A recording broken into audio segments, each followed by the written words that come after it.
Hello friends की खबर मैं आयुष आपनालोके चाই আছে MLD क्रिएशन स्वाभिमान धारावाहिकखনৰ আজিৰ খণ্ডটো চাবলৈ বহুত বেছি ইন্টাৰেষ্টিং হ'ব কিয়নো ৰিমলিয়ে জিতৰ লগত ফুৰিবলৈ গৈছিল আৰু ফুৰি আহি ৰিমলি আৰু জিত একেলগে বহি আছিল ঠিক এই সময়তে ৰিমলিৰ ককায়েক অনিৰুদ্ধই দেখা পালে আৰু গাড়ীৰ পৰা নামি গৈ জিতক চৰ মাৰি দ্বিতীয়বাৰ যাতে লগ নধৰে তাৰে হকিয়নি দি ৰিমলি ঘৰলৈ লৈ গৈছিল আৰু অনিৰুদ্ধই ভনিয়েকক চৰ মাৰি জিত যে ভাল লৰা নহয় সেই কথাটো ক'লে আৰু ৰিমলিয়ে সেই কথাটো বিশ্বাস কৰি ল'ব পৰা নাছিল এতিয়া বাৰু ৰিমলিয়ে জিতক পাহৰি যাবনে দেখিবলৈ পাব স্বাভিমান নামৰ ধাৰাবাহিকখনৰ আজিৰ খণ্ডটোত ইফালে আকৌ কাবেৰীৰ মোমায়েকে আৰাধ্যাৰ বৰদুতাকৰ লগত কথা পতা দেখিবলৈ পাব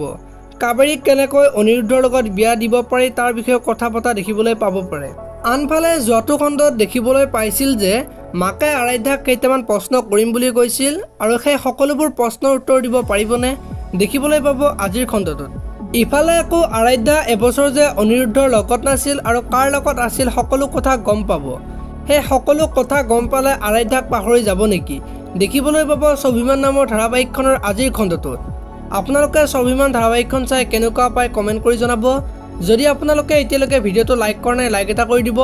আৰু এনেকুৱা ধৰণৰ ভিডিও পাই থাকিবলৈ চেনেলটো সাবস্ক্ৰাইব কৰি বেল আইকন প্ৰেছ কৰি দিব ধন্যবাদ।